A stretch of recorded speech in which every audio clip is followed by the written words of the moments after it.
All right, I think right off the bat, we need to apologize to Paul Schrader and Rennie Harlan for anything negative that we ever said about Exorcist the Beginning, or what was it, Exorcist the Beginning? Yes, Rennie Harlan did Exorcist the Beginning, and Paul Schrader did Exorcist Dominion. That's right. Okay, so they made a prequel, and then they were like, "Oh, this is no good." So they remade the prequel with a lot of the same characters. Like fucking It's Dad was in both of them, and they were both pretty terrible. And I was like, "Oh man, that's the worst Exorcist movie until today." Yeah, well. So we just got out of Brian Austin Green's.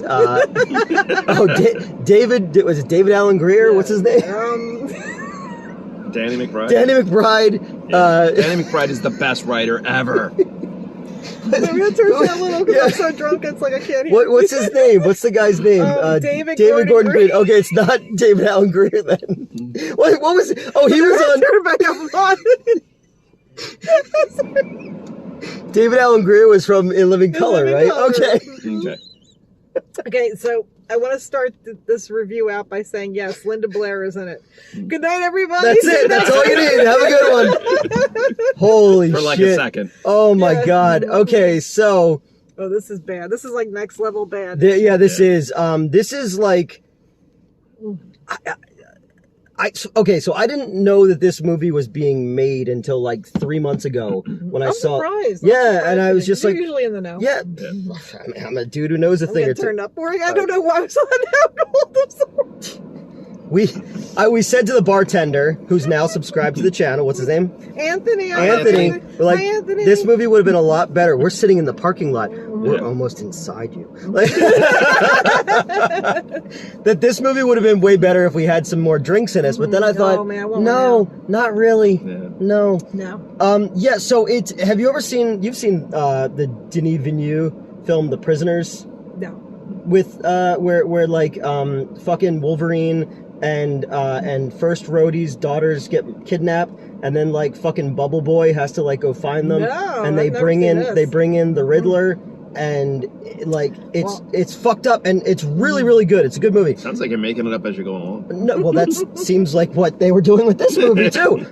Christianity, there's a voodoo lady now. So this one is about this dude, what's his name? Leslie Odom Jr. Okay. And great performer. He was, no complaints there. He was he was great. He's the only one in this movie that like understood the assignment and was like going for what it was. I wanted to call him Lamar Odom. That was a dude who used to play for the Portland Trailblazers. I'm like, so Lamar Odom. Racist. That's true. I am very racist. Very. I mean, but it wasn't racist when we said Danny McBride and Brian Austin Green. No, because we mixed up the white names. In our defense, most white people look exactly the same. Yes. They're at Wayne whenever Greg. Look at us. Can you tell us apart? No, not at all. I work with a bunch of blondes, and I just call them the blondes because I don't know their names. They all look alike. This dude, we used to have parents come into the Wayne Theater who were like, "Oh, my daughter has blonde hair and blue eyes," and I'm like, "You got to be a little bit more descriptive than that, sir." So Lamar Odom. Does she have big tits or something? Yeah, exactly. How old is she before I asked that question? Any moles on her ass? So Lamar Odom and Nina Simone are in Haiti, and like she gets like Erykah Badu. Erykah Badu, you better call Jerome, but you can't use my phone. So they're in Haiti, and there's an earthquake, but she got a protection spell. Then 13. And they're spitting on her feet. I'm like, this is it's Quentin weird. Tarantino. Yeah. Oh, yeah. I stole that joke. There was so much feet in this movie. So much. If it was feet. Tarantino's The Exorcist, the devil would be saying the N-word, but not as much as the devil usually says the N-word.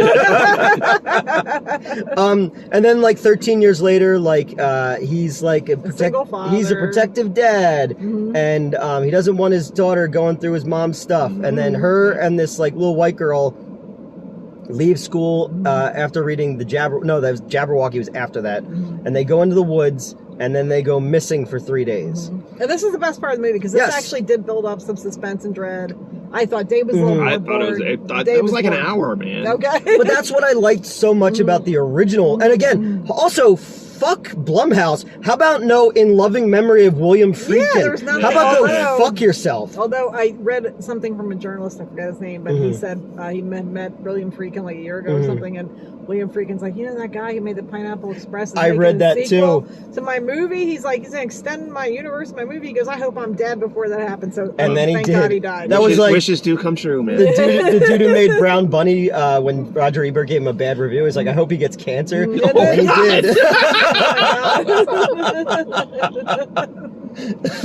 Oh, that's So it's good. like the Tom Green thing. He's in the Bum Bum song. He's like, if I'm lucky, I'll get a disease. And then he got ball cancer. So Well, like the girl from Heathers who says, did you eat a brain tumor for breakfast? She died of a brain tumor. Ooh. isn't it ironic? Don't you think? Don't you think? And some of those things in that song is like, it's not ironic. That's just a minor inconvenience. Yeah. Fucking that song should be called like First World Problems. I mean, plane crashes aren't funny. Speaking of first world problems, I want to get to the Ellen Burstyn stuff. Yes. So we'll talk just. No, we're gonna spoil everything because we're gonna I- save people from seeing this so that they don't make a Yeah, sequel. don't see this. No, Just don't. and okay, so like Exorcist 3 is my favorite of the entire series, but I rewatched the first one again recently, and I think Metz and I watched it for a review, and it's amazing how just fucking like mundane things are, but also frightening. Like one of the scariest scenes in that entire fucking movie has nothing to do with the devil. It's when he's calling to his mother when Father that's so Karras, creepy. and there's no There's no sound. That perfectly seems so represents fucked a dream. Yeah, where you can't talk. Exactly, And you're like, they can't hear you. That scene It's surreal, is just you know, so surreal and frightening, and that's one of those ones where you don't need the fucking spider walk and all that Yeah, shit, yeah. you know. But yeah, so but again, people rag on Exorcist 2. I would watch Exorcist 2 100 times over this one. Like, Yeah. yeah, fucking like I said, Darth Vader in a locust outfit and like. The music was good. Oh yeah, in is Exorcist did too, Ennio also. Morricone do that one? I believe so. Yeah. But double check me on that. Okay, because it was John Borman. Yeah, Reddit's like, what the fuck do they know? This other redhead. Yeah, because John Borman is a fucking weirdo. You know, and Zardoz is incredible. Oh, we saw that at the Colonial. Yeah, Oh my God. it's fucking crazy. Honestly, between that one and this one, I don't know. I Only don't know. because, like, I don't know. at one point the studio system was like, yeah, sure, a giant mouth that pukes guns and James Bond in a red bikini. Why not? It's the 70s. Everybody's fucking each other and on drugs. Why not, baby? Right. Yeah, at part 2, yeah, with Nurse Ratched. Yeah, Nurse Ratched. I love her. Oh, and Well, then- her, it's funny because her and Ellen Burstyn are like the same person. I love both of them, great actresses. But it's funny they're just like the same person, but they Yeah. also play the same role because Louise Fletcher played the grandmom in Yeah. the theatrical version of Flowers in the Attic, and Ellen Burstyn played her in the Lifetime version, and she got an Emmy nomination. I thought Louise Fletcher should get an Oscar Yeah. nomination, but they're very snobby towards her. Sorry. Yeah, because like we said, the one woman who plays the next door neighbor was the lady who leads Toni Collette into the cult in Hereditary. But she's also the little fat kid's mom in the Halloween prequel, these Halloween movies. Yep. And her son like got impaled like on the thing. Oh, Yeah. Because she Oscar. she kills herself in the third one. You're like, oh yeah, that's that lady. Yeah, like, like they they're expect just- you to care that yeah. Oscar had a mom. Oh no, the guy who kissed a girl and was saying he was horny, his mom is dead now. Oh, my favorite character in that 7-minute stretch of that movie, you know? Right, it's so dumb. Yeah. But she's not a prominent character like Sheriff Brackett, so why would we give a shit? Exactly. You know, so. Yeah. Yeah, I don't think our character had a name. It's just that kid's mom. Yeah. That when kid's- Sheriff Brackett sees Annie, you're like, oh, I feel bad. Yeah, this especially- lady, I'm like, who the fuck are you? In part 2 especially, like, again, well, and it's hard to say what continuity exists in that because they use that shot of her body from part 2 in the Brian Austin Green version and say that, oh wait, that's not part of continuity. I'm like, I'm confused Yeah, now. that's a Where's whole other Buster thing. Rhymes? Yeah. So, well, the first act of this is Oh I yeah, thought- back to the Exorcist. Yeah, back to Yeah. the Exorcist believer. Yeah. Very, I thought, and Dave has his, you know, I understand it's a little slow moving, but I thought Leslie Odom was his performance is really good. You Yeah. can feel like the dread he's feeling, losing a child. I can't imagine anything worse than losing a child. And you know, his daughter's missing. Yeah. She's dead. And of course, the other girl she goes missing with her parents are like very stereotypical, like redneck Christians, yeah. and God forbid they have any dimension to them, you know. So then all that happens, and then the girls come back. She's seen the trailer. I don't think I'm giving anything away. and they're not quite right, you know. And then, of course, they're possessed, and then Ellen Burstyn comes in. And you want this to be great, because I feel like with all the money and resources and the cast that they had for this, they could have pulled a decent movie together, but they did not. So Ellen Burstyn's there, and then it gets really jokey for some reason, and then they're like, Leslie Odom's asking her, why weren't you in the room when Reagan got exorcised? And she's like, well, I think it was because I wasn't part of the patriarchy. I'm like, are you fucking kidding me? And I'm that was like, maybe because they didn't want you to die or get injured, and because later in this movie she Which goes you promptly into do. yeah, in the movie later she goes into the room where the girl's possessed, and the girl, she gets her eyeball stabbed how out. about, I mean, wouldn't it be nice to have two manly priests there? yeah, how about Max von Sydow and fucking Michael from the Lost Boys' dad is like, hey, it has nothing to do with the fact that you have a fucking vagina. It's because it's the devil. I mean, you fucking cunt. Freakin's like, it wasn't in the script, but let's see where this goes. It was weird when the priest said lips or hips, but that's something completely different. I'm like, you wanted to be in the room when that shit happened? Why not? You're crazy. Bet you're crazy.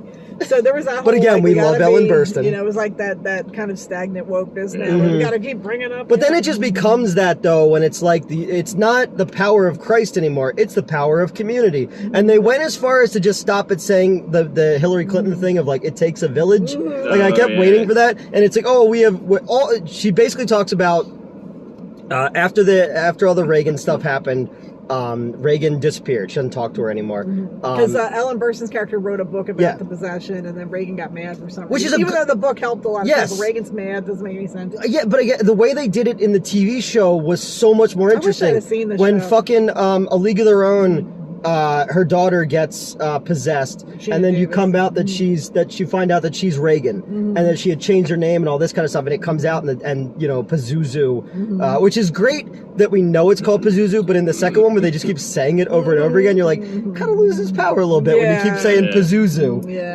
And then the girls get like exorcismed up way too fast, like the makeup and stuff like that. And that, again, what's so... Yeah, it goes from 0 to full-on bullshit. Yeah, like, real quick. And all of the things that you have to tick off for it to be an Exorcist movie are in there. And that's what bothered me, because the first one, it's not the first exorcism movie or anything like that, but it did set... It was, kind of. No, they've done exorcisms in, like, some of the Hammer films and stuff like that. You know, definitely some of the, like, the Satanic Rites of Dracula and stuff had it in there. But it was the one that set the stage, like Romero Zombies. It set the groundwork for what people will accept for a specific creature, whatever, you know? So every movie that's come out since then, it's like Lugosi. Everyone who's played Dracula since Lugosi is doing a Lugosi impression, you know? So this one, it's like, okay, you know they're going to tick those boxes or whatever. I did like the Exorcism of Emily Rose. I thought that was pretty interesting. And I like the Exorcist demonic possession version of the Spanish version of Rec. Did you ever see Rec before? That one was pretty cool. It's a found footage movie, but that was pretty good. No, I've heard of it. The poster, I was like, well, the American remake, which had the girl from the Exorcism of Emily Rose in it, they ruined the very last shot of the movie in the poster with the girl being pulled back out of the thing. So I was like, what the fuck is the point of that? But yeah, so this one, it does all those things you have to do.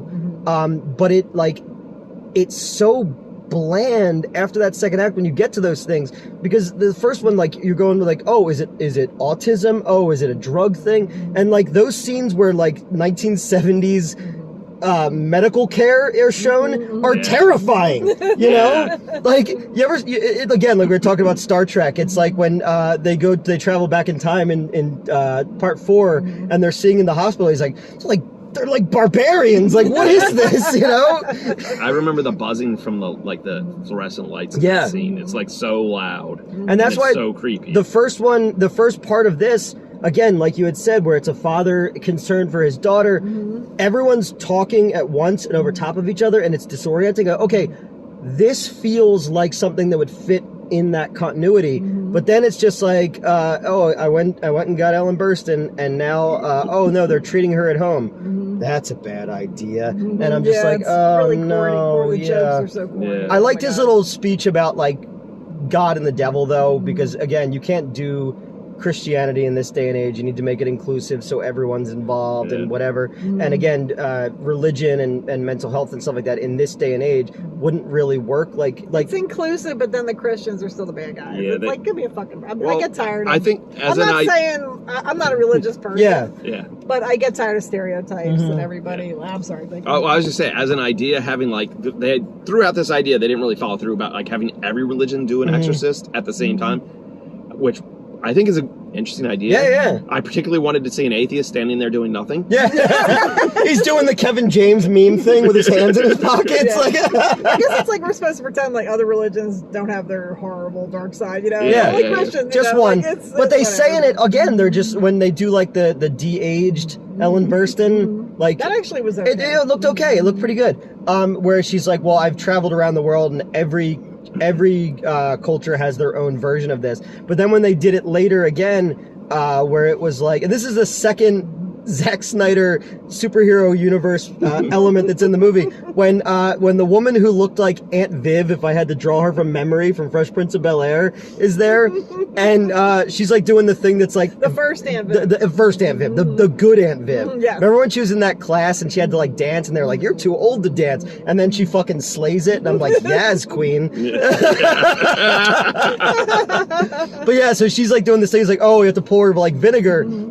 And then the priest says what that is in Christianity, and they look at each other like, we're different, but we're not that different. Like, it was like in Snyder's Justice League, where they're like the Atlanteans and the Amazonians, they go, our people say that too. And it's like, if we all just communicated, we're all the same. Yeah. It's almost like every religion is basically the same, where it's just like some dude goes, give me half your stuff. Why? Oh, because that dude in the clouds told me to. Oh, okay. Better not question that. And then at the end you have when the woman from Hereditary is giving a speech.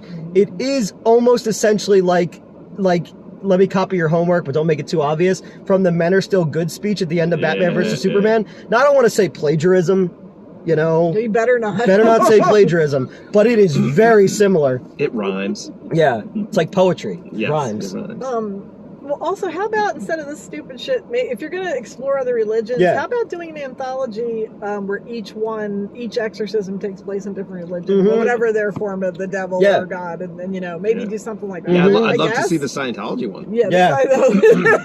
No, it just says this entire 20-minute segment has been blocked by Scientology. And then, like, the lights come on in the theater and David Miscavige is standing behind you and he's like, I'll make you vanish like my wife.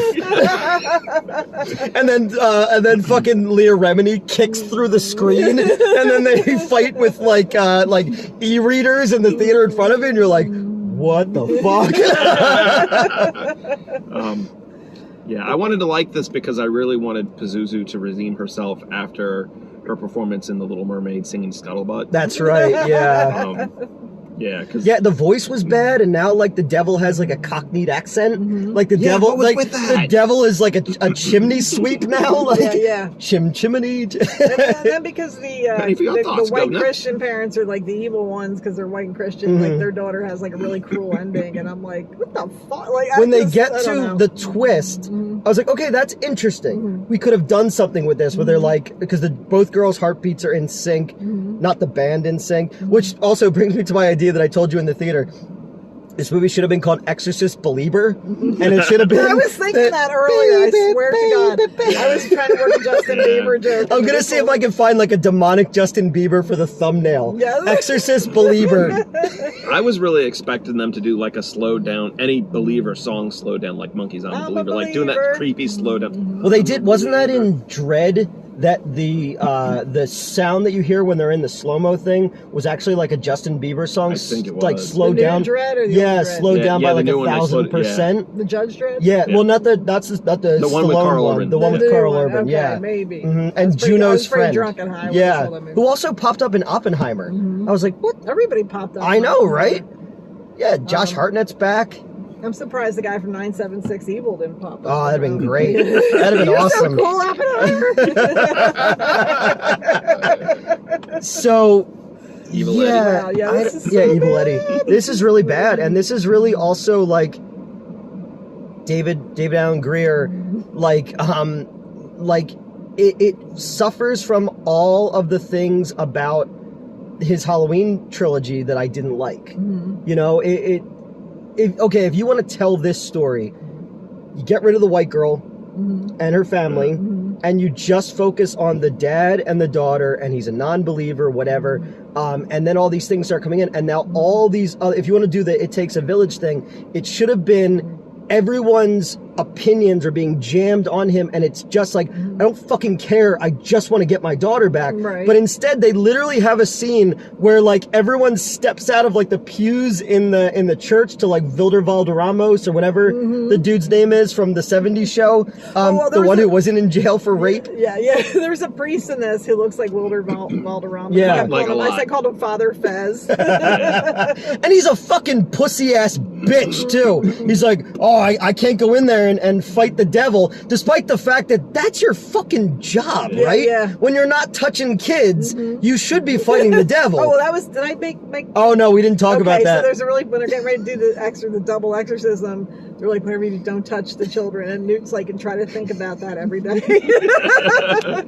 I wouldn't be on that list if I just said I was an exorcist. You know, maybe they should have done the Exorcist separate, like not have the there two you go. evil kids together. Maybe.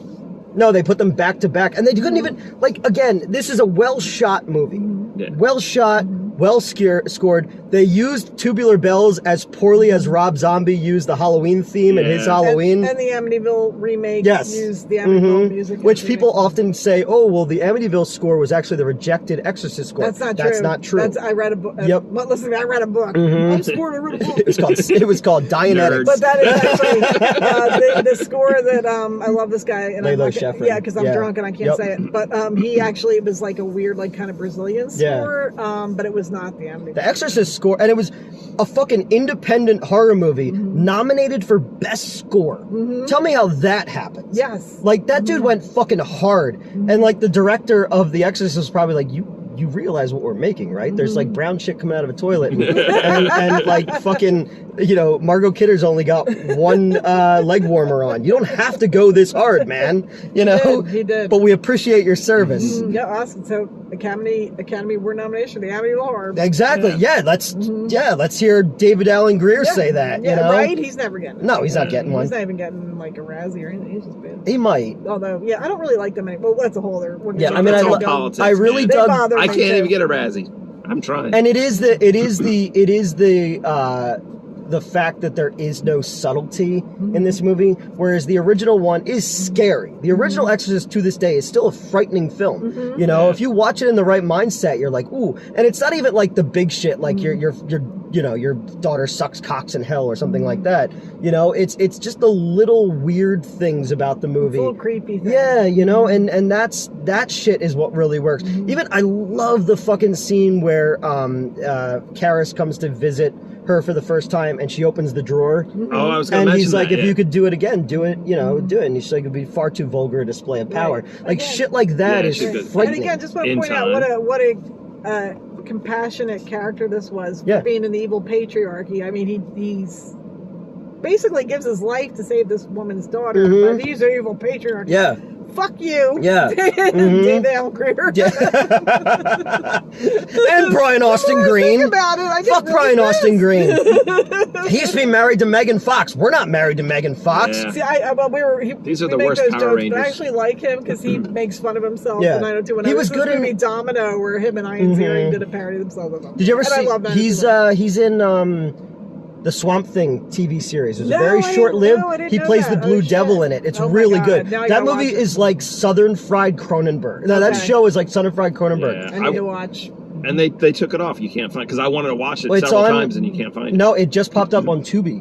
Because I all right. rewatched it recently. Going to Derek Tubby. Mears is in the costume, Yes. and the costume is fucking incredible. Like he said, it was like he's like it's the Corvette of horror costumes. What's her name? Fucking Flashdance is in it, Jennifer Beals. and she's super wow. hot still. Yeah, she's aged very well. Virginia Madsen is in Love it. her. Very, very good. It's got this kind of Southern Gothic vibe to it. If you haven't watched the Swamp Thing show, Swamp Thing's my second favorite DC character, and the Floronic Man is brought in. It's very cool. It's very good. We need to do a special Swamp Thing video. We should, but we should do the Adrienne Barbeau one. Yes. I love that movie. A couple things I thought real quick. We all drank a lot, so we went to the bathroom a lot. There was one point Dave went to the bathroom for a long time, and I leaned in there and said, I don't think he's coming back. Yeah.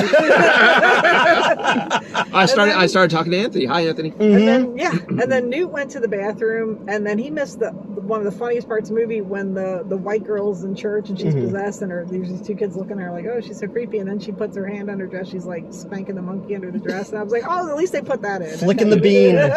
Well, I guess now... And I started laughing really loud. We're getting kicked out because we were talking. Oh, really dude, loud. by the end of the movie, we were talking a lot. Which... Can I interject? I want Dave to tell the story from his childhood about the secret of my success. Oh yes, this is totally unrelated. So when I was very, very young, I saw The Secret of My Success in the Thorndale movie theater, which is now Payless Shoe Store. Okay. And I'm sitting in there in the theater, and there's a man in the audience who brought his own beer, very classy, and he's drinking and he's getting really drunk. And there's a scene where his aunt, Michael J. Fox's aunt, takes him swimming, and while he's in the pool, she pulls his shorts off. Do you guys remember this scene? Yes. I remember. Yeah. So the guy in the audience, like, this is the funniest fucking thing, and he just over and over and over again keeps going, she took off his shorts, and like over and over again, and he's like yelling at the top of his like, she took off his shorts. What if he then turned to you and goes, and yours is next? And that's like I missed 10 minutes of the movie just hearing this guy yelling, she took off his shorts. I have to say, that theater only had like 13 seats. The Thorndale Theater, I think it was the Thorndale Theater. It was like you go and you buy the ticket, the person who would sell you the ticket would turn around, give you popcorn, and then rip your ticket. And you're sitting back to back with the person. And literally, like, it was a very small theater. I saw Moonstruck there and Honey, I Shrunk the Kids. Oh, nice. But they played horror movies there. I didn't move into the area until after the horror movies, but Dave had that horror story of his own. He took off his shorts. Because he said he was really loud. It was like a matinee in the middle of the week. It was the middle of because I'm a little kid. I was like a kid. It's 5 o'clock somewhere, Dave. This was I think I was right at the age where my mom would just like drop me off at the theater and be like, I'll pick you up. From that point on, though, like, it affected Dave's life. Like, he's a kid and his parents, it's nighttime, his parents like, take the trash out. And he goes out to the trash and you hear, he took off his shorts. It's Dave's version of the Candyman or something. It's funny. I'm pretty sure there's a part where he dropped you could hear like he dropped his beers and you could hear like a bunch of cans rolling down. we were at back when did you used to go to Exhumed film shows when they were at the Pittman Theater? I went to the Harwin. I don't know about the Pittman. Okay. Maybe I probably did go to the Pittman. I used to go to the Harwin too when I first got my driver's license in 1999. Yeah. But we were at the Pittman show and it's got that inverted floor and like the bottle gave away from me and you heard and people are looking at me and I turned to the person sitting next to me and I was like, who the fuck would do that? No, excuse me, I'm watching Candy Stripe Nurses. So this one doesn't do anything new.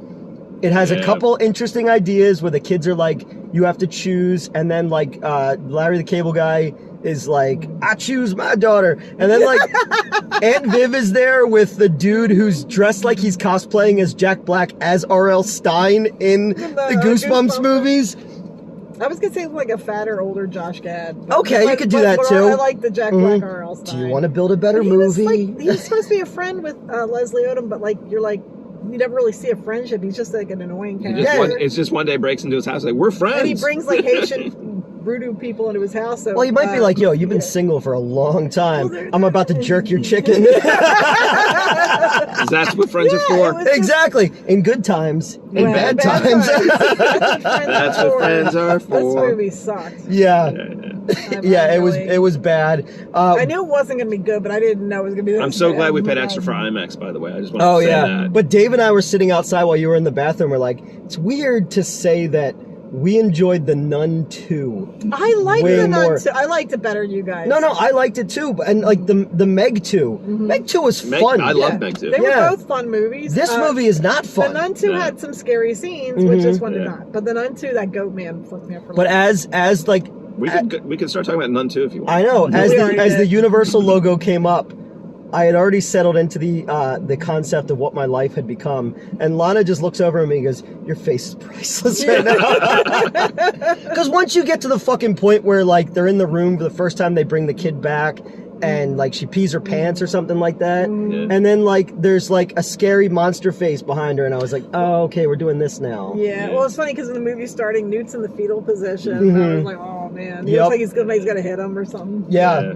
My it ruined my childhood. I do gotta say, outside of the first Exorcist, I really have not liked any exorcism themed movie I've ever seen. So I have a really funny story. Excluding, to be fair, Repossessed? I was just gonna say, I have not seen Leslie Nielsen's Repossessed, so that, that could break the Repossessed trend. is fun. But he hasn't seen Exorcist 3. Exorcist 3 is great. So apparently the only two I missed are the only two good ones? No, I like again, Repossessed is not a good movie, but it's fun, and it's also because Linda Blair spent so many years trying to like get away from that character. She just gave in. And the picture, I do love that the fucking picture they used of her, the first thing you see of her is when she was with Rick James in real life. Because you know, she went through a phase. A cocaine phase. Yeah, because she had purple lingerie. Oh yeah, her titties are all out. And as we said about Exorcist 2, like she's got some great titties, but she's 16. Yes, because she said to the producers, because they wanted her to do a love scene with Richard Burton or something. She's like, and he's like, whatever, bring her over here. Give me some of that young pussy. I must have missed this. I don't know if I was peeing or I fell asleep, but apparently they used footage from Sarah Portrait of a Teenage, alcoholic. Sarah T. But I was like, because I got mixed up with the Eve Plum one, which was like a teen runaway. And then I was like, well, why was that? And he's like, she was in that. I was like, oh fuck, I was thinking Eve Plum. Because her and Eve Plum were like the same person. Because they have to do the like literally this movie starts, the very first fucking thing you see in this movie is two dogs fighting. Like the famous shot in Iraq. In the original one, and then they have to do the thing where Lamar Odom is boxing because they did that with Karis. Oh, because at one point you said that Ellen Burstyn's like Mickey from Rocky. Yeah. Oh my God! So Ellen Burstyn gets her fucking eyeballs pulled out. All right. So they put like you gotta take him to the mat, right? Yeah. You're gonna eat crucifixes and crap holy water. What are we waiting for? And then Elton John's Measure of a Man starts playing. Can we talk about her bandages? Oh, yeah. So Ellen Burstyn gets her eyeballs pulled out. And then they put stabbed out. Dave said they put spaghetti strainers over her eyes, and then they wrap it like in the third Matrix movie when Neo was blind. Yeah. And then she gives a motivational speech as if the man who wants to get his daughter back needs to be motivated. Like Ellen Burstyn's character is basically just like the MacGuffin, you know, and that's all she's there for is to like give them the. And then it's just such a wasted opportunity to have two of them come together at the end, her and fucking Linda Blair. Like it just for no reason, because she could have been in more of the movie. Linda Blair, they could have just. That's why this writer's strike. Like we went with this. Like fuck all of you. You guys make shit. You guys haven't made a good movie in like 30 years. Fuck all of you. Seriously. I want to hear the doctor, like, he should have been putting the spaghetti strainers on. He's like, these won't do anything for you, but it's so we don't have to see your eye holes. Yeah. It's like, you make us very uncomfortable, and all we had is these little spaghetti strainers. That'd be great if they gave her, like, Sammy Davis Jr.'s glass eyeball. Yeah. She was possessed by Sammy Dish. Like, you could take us on.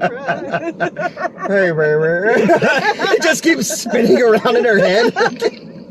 They just put one of those little kid pirate costume eye patches over it, and they're like, are we gonna do anything? No, we're just gonna pretend it's not happening. Then her eye spins around, and then in the next one it's the Universal logo. Yeah. They charge her all that money for her medical bill, but they just went to Party City. Like she'll never know. She's 90. She looks like a Fiji mermaid skeleton. Her skin does look like crepe paper. Well, I know, but I'm just saying. I mean, for 90, I think she'll. And they're good. probably like, anything we buy, we can take back next week. Exactly. She'll be dead. She wasn't dead. Why'd you pull the plug? We needed the bed. That's so sad. This might be your last movie, which sucks. Oh, I know. All the great fucking movies. And I said to you, I leaned over, I was like, she just wants to wear the red dress because she's going to be on television. Ass to ass. We were recently, because we're big fans of the show Alice. Yeah. And we rented out. I'm sorry. No, I like Alice. I like Alice. I grew up on Alice. So I'm like telling Dave at one point because the Dukes of Hazzard made an appearance on Alice, and as themselves. It was Boss Hogg. Boss Hogg and James. Was it James Bass? Yes, James James They Bass. couldn't even get Tom Wopat. No, he was beating his wife that week. No, I don't know. You want me to do what? No, I can't do that. I like that he's so comfortable beating his wife in front of his agent.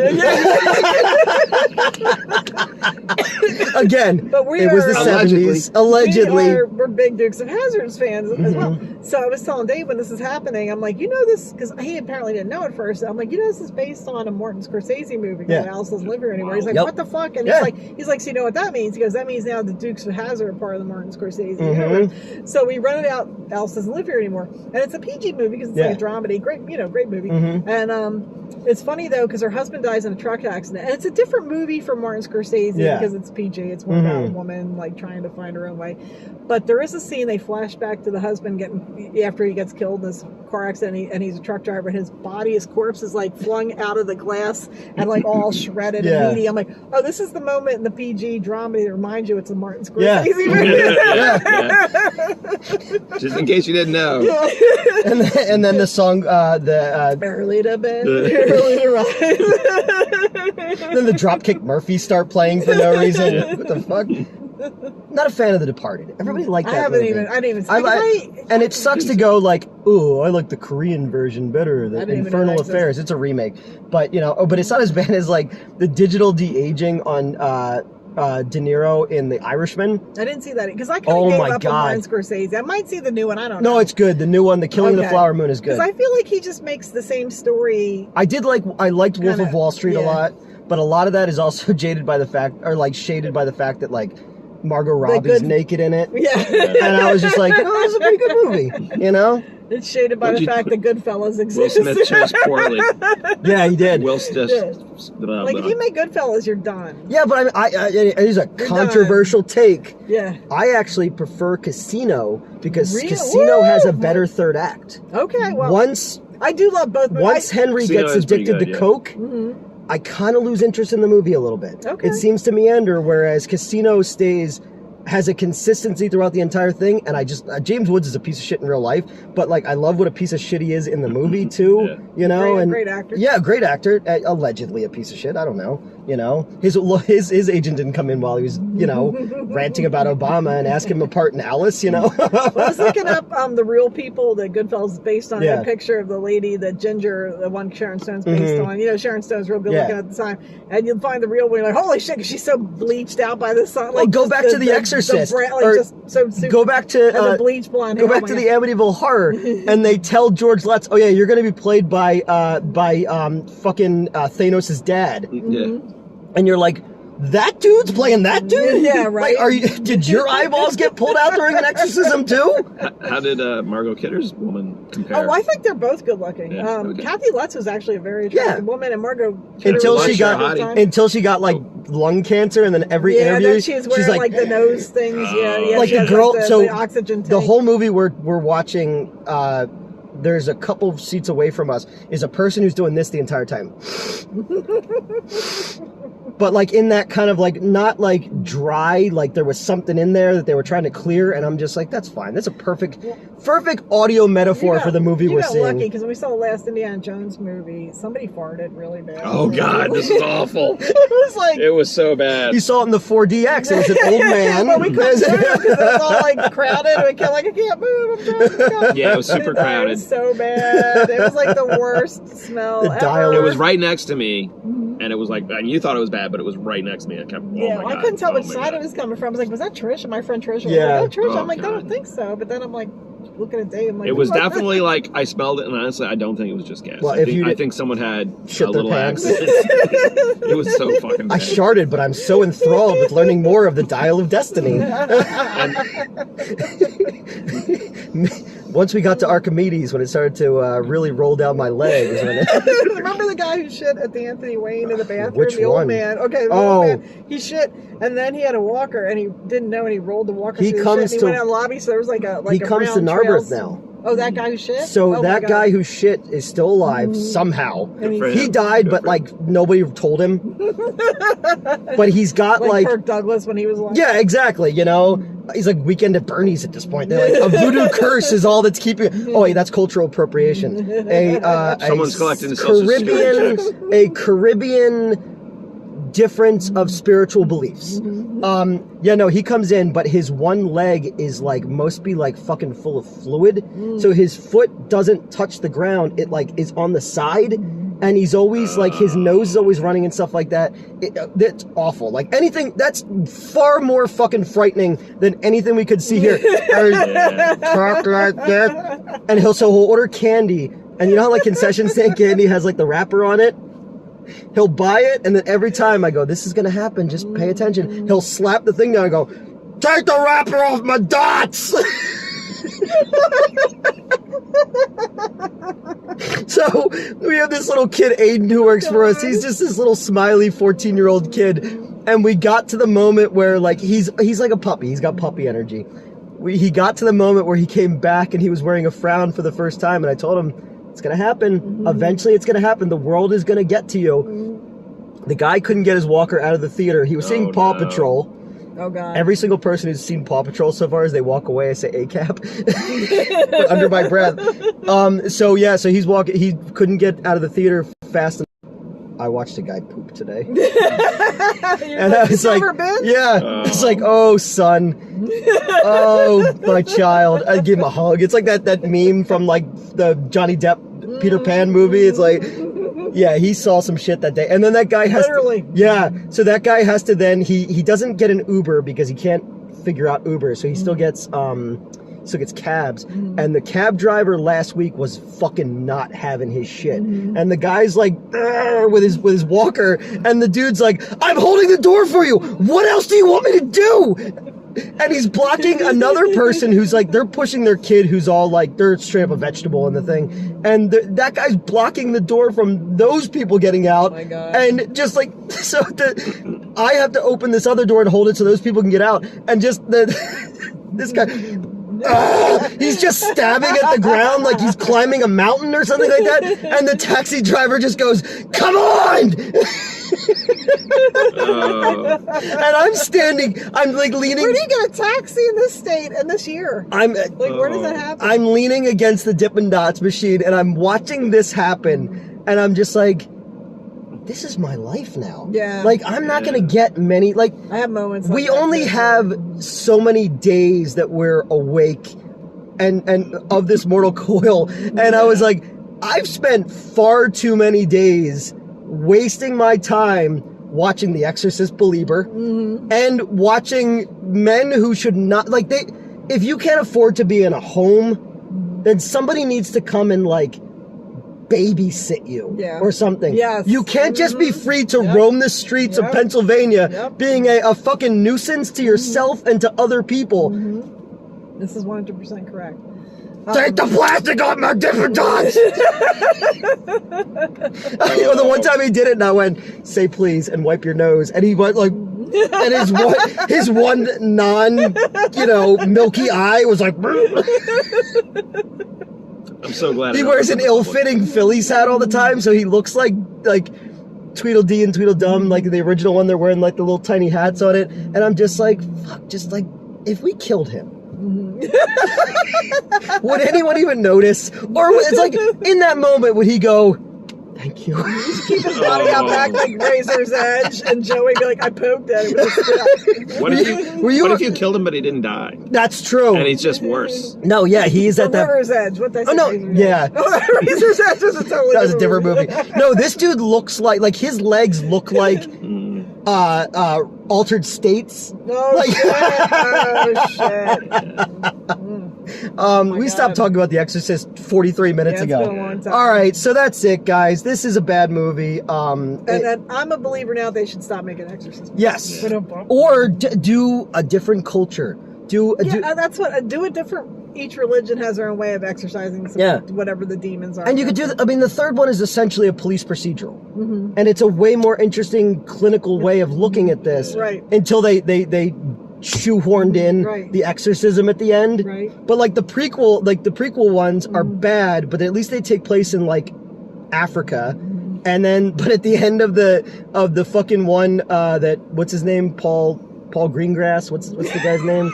I don't even know. The guy who directed the Exorcist Schrader? prequel. No, Paul Schrader wrote them. He directed the first one. Greengrass. William Peter Blatty? No, the guy who directed the one that was in theaters. He did Predator 2. Rennie Harlan? Rennie Harlan. Okay. Yeah. Reginald Vell Johnson.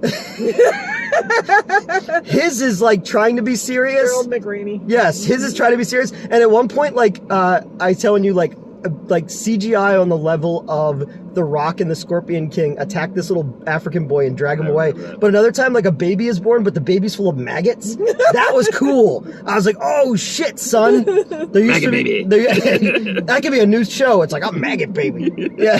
Maybe if you're gonna make a movie about different people from different religions come together, you know, make it more interesting. You know, at least put in that ending where it's like, I might not believe, but you believe. Maybe we get a cup of coffee sometime. Yeah, give me like the Dybbuk box or some fucking weird Jewish thing. Or, mix it up. Well, didn't they do that? Wasn't that there was a Gary Oldman like Jewish exorcist movie? Oh shit. Yeah. I need to see it. Yeah. I don't know. This was a hot mess. Yeah, this was a hot mess. It just felt like a bunch of half ideas stretched out with a bunch of nothing. And I'm sure some people are gonna like it, and they're gonna be, oh, you just don't get the subtle subtext of it's not the power of Christ anymore, it's the power of community. And to which I would say, just turn on the news, turn on any news. If you're not a Fox News person, CNN, whatever. That ain't happening. If this happens here, if this happened in this car, we wouldn't be able to agree to fight the devil. You know? Yeah. It would be like, listen, Luce, we are all fucking drunk. So let's go fucking start some devil shit. Because I'm the devil and I'm here to do the devil's work, you know, or whatever that fucking dude said. Yeah, that's what he said. Was it? Okay. He's like, you were on a horsey. Has anyone ever tried, like, when they're doing these exorcists, to try to, like, befriend the devil? That'd be awesome. That would be like, and then it becomes like losing it. Yeah. Like the devil's never gotten laid before, so they have to take the devil to Mexico to lose his virginity. Like, take the devil to a strip club, And I was sitting there thinking, man, if I ever, for some reason, did become Christian, like a born again Christian, I can't give up devil's music because the devil does have some good fucking music. Oh, the devil has the best music. I just, like, no matter what happens, I doubt I'm ever gonna go that way. But whatever happens, I can't give that up. It's so good. That's Christian. The devil rocks. Christian music. And have you ever been in any Mexican restaurant? I'm open-minded. I'm not like anti-Christian, but the devil has. I have been in a Mexican restaurant before. Go to any Mexican restaurant and like try to tell the difference between any Mexican song that plays in a Mexican restaurant. Yeah, it's always been the same. Yep. I'm like, they've been doing the same music for 100 years. Same thing with Christian music. Yeah, well, like the devil went down to Georgia. I'm like, there's no way Johnny won that shit. No, fuck that. The devil had a fucking bass guitar. He put some fire, man. That part of the devil's part of that song rocks. Yeah, the devil put some fucking stank on that shit. You know, the devil's fucking crab walking with the shit was rigged. Yeah, that shit was rigged. I'm sorry. Fucking Johnny. Yeah. Well, maybe he felt bad because Johnny's like this fucking southern asshole, and he's like, just give him the golden fucking compass. What was it again? He got a golden fiddle. I have a feeling the devil bet against himself through shady bookers. Yeah, you know? It's the devil and Pete Rose. And the devil's like, Pete, you really should stay away from 14-year-old girls in Cincinnati. Yeah. The devil is the voice of reason in that. Yeah, the devil should have Tanya Harding that shit. Yeah. Making a sex tape. Yes. Jeff Galooly. Remember when that shit happened? Yes. And it was so funny because Tanya thinks one of my favorite movies of the past. That guy, I think it's really good. But it's funny because after the movie came out, I'm like, I gotta go back to that because I remember it was like the biggest thing. Yeah. And I remember it just went on for like a couple years.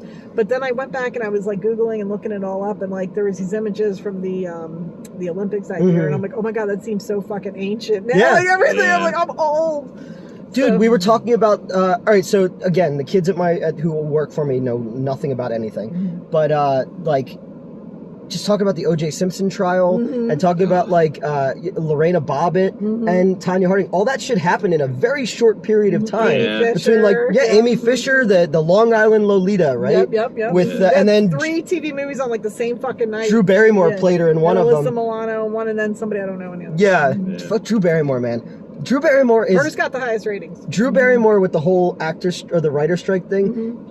I want someone to digitally add her face to the ending of The Mist, because all she had to do was wait a little bit longer, and it wouldn't have ruined her career.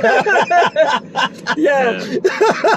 I love the ending of that fucking movie. Fucking blows everyone's heads off. Okay, I'm gonna Siskel and Ebert you. I thought it was very cheesy because I love the novella. But the novella had more of like, it leaves you hanging. You know, Yeah, they just keep driving. It was very eerie. Yeah, because they think they might have picked up a signal on some radio, and it's very eerie. It just sticks with you. And I just thought that, I understand you like, so please don't hate me. But again, we have to have Siskel and Ebert. Stephen King likes we can't like hit all the ending better. Shit. But as long as for like Siskel and Ebert, we have to give out Betsy Palmer's phone number on the show. No, and I love Siskel and Ebert. But I was like, what the fuck are you doing? I don't care if you don't like the movie, fine, but don't give away the fucking... Everyone who watches horror just likes to watch women get abused and watch people get stuck with sticks. It's like, you do realize that we are cheering for the final girl. Yes. They are the most important, like, even the most fucking asshole dudes who love horror love Sidney Prescott and Nancy, you know, exactly. Like, we are actively rooting. Exactly, we're actively rooting for these people, right? And it's just like, no, that's not the only thing. Like, if you not a great movie, but I think the most character-driven one of all the slashers is Friday the 13th Part 4. Those people all together, like, each one is an actual written character, you know? Well, even in 3, I think 3. Yeah, 3's great too. Somebody asked me if I was like Shelley when I was a kid. I was like, I wish I had a fucking Jew-fro, man. All right, so that's the do not Exorcist. Waste your money. Yeah, you don't ever need to see. You don't even need to see it for free. No, don't waste your time. No. Yeah, so that's it. Anything else? Watch you guys? a pot of water boiling. Exactly. Yeah, it would be more interesting. That would be very exciting. All right. All right. Is that it? No one has anything else to add? All right. I think we're good. Till next time. See you next time. All right. The power of Christ compels you.